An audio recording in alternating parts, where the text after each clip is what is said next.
আসসালামু আলাইকুম। সুপ্রিয় নবম দশম শ্রেণীর শিক্ষার্থীরা, আশা করি তোমরা প্রত্যেকে ভালো আছো। এই পর্বে আমি তোমাদের জন্য আরো একটি নতুন উপপাদ্য নিয়ে হাজির হয়েছি। শুরুতে আমি তোমাদেরকে এই উপপাদ্যের সাধারণ নির্বাচনটা পড়ে শোনাচ্ছি, একটু লক্ষ্য করো। এখানে বলা হয়েছে, প্রমাণ করো যে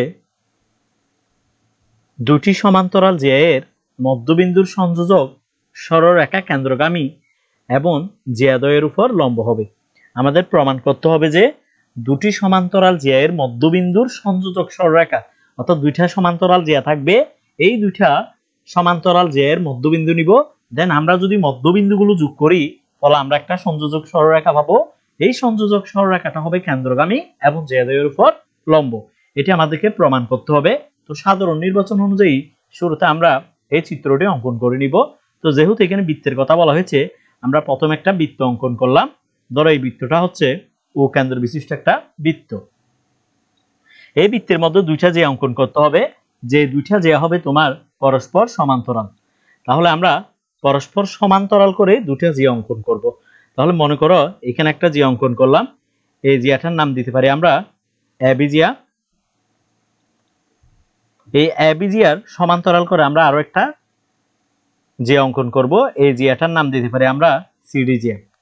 ধরো এটা হচ্ছে তোমার সিডি জিয়া, যেখানে মনে রাখতে হবে তোমার এবি সমান্তরাল সিডি, এবি সমান্তরাল সিডি। এরপর দেখো তারা বলছে ওই জিয়া দুটার মধ্যবিন্দুর সংযোজক সরলরেখা। তো আমরা এবি জিয়া এর মধ্যবিন্দু নিলাম ধরো এম, আর সিডি জিয়া এর মধ্যবিন্দু নিলাম আমরা এন।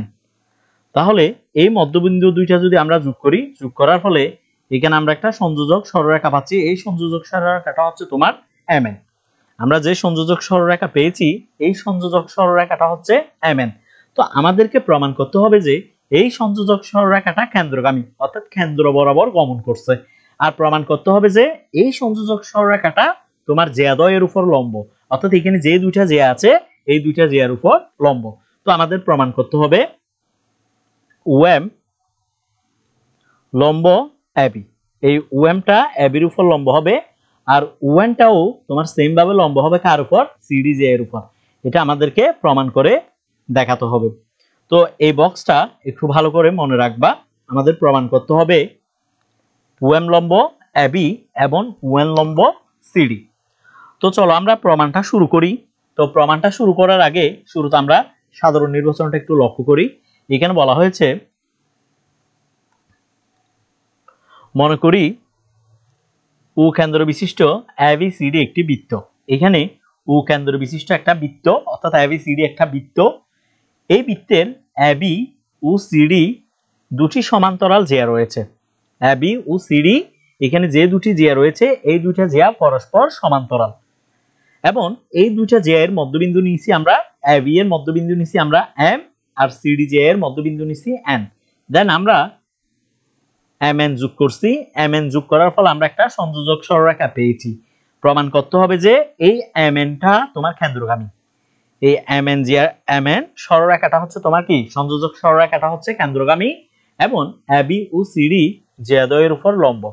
তো এই উপপাদ্যটি করার জন্য আমাদের একটা অঙ্কনের প্রয়োজন। সেই অঙ্কনটা হচ্ছে আমরা ও কমা এম, ও কমা এন যোগ করছি। দেখো ও থেকে আমরা এম কে যোগ করছি, আবার ও থেকে আমরা এন কে যোগ করছি। চলো এবার আমরা প্রমাণটা একটু দেখে নিই।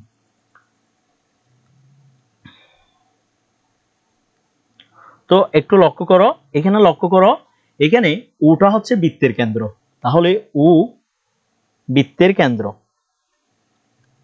ও বৃত্তের কেন্দ্র, ওটা হচ্ছে তোমার বৃত্তের কেন্দ্র। এবং এখানে যে এম রয়েছে, এম এবি জে এর মধ্যবিন্দু, এম এবি জে এর মধ্যবিন্দু। ওটা হচ্ছে বৃত্তের কেন্দ্র আর এমটা হচ্ছে এবি জে এর মধ্যবিন্দু। তো আমরা জানি মধ্যবিন্দুর, অর্থাৎ কোন জে এর মধ্যবিন্দুর সংযোজক সরলরেখা তোমার জে এর উপর কি হয়? লম্ব হয়। মনে রাখবা, জে এর মধ্যবিন্দুর সংযোজক সরলরেখা তোমার জে এর উপর কি হবে? লম্ব হবে। তার মানে এই ওএমটা হচ্ছে তোমার সংযোজক সরলরেখা। এই ওএমটা কার উপর লম্ব হবে? ওএমটা এবির উপর লম্ব হবে। তাহলে এখান থেকে আমরা লিখতে পারি সুতরাং OM লম্ব AB, OM লম্ব AB, এটাকে আমরা 1 নাম্বার দিয়ে এখানে দাঁড় করায় রাখি, ঠিক আছে। এবার এবং দিয়ে আমরা কি লিখতে পারি দেখো তো, এবং একটু লক্ষ্য করো, সেম ভাবে এখানে ওটা হচ্ছে বৃত্তের কেন্দ্র, তাহলে ও বৃত্তের কেন্দ্র, ওটা হচ্ছে তোমার বৃত্তের কেন্দ্র, এবং এই যে এন রয়েছে এই এনটা হচ্ছে তোমার সিডিজে এর মধ্যবিন্দু, এন সিডি জিআই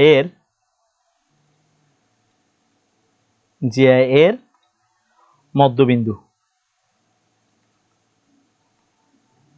তাহলে আমরা কি জানি, যে কোনো জিআই এর মধ্যবিন্দুর সংযোজক সরলরেখা ওই জিআই এর উপর কি হয়, লম্ব হয়।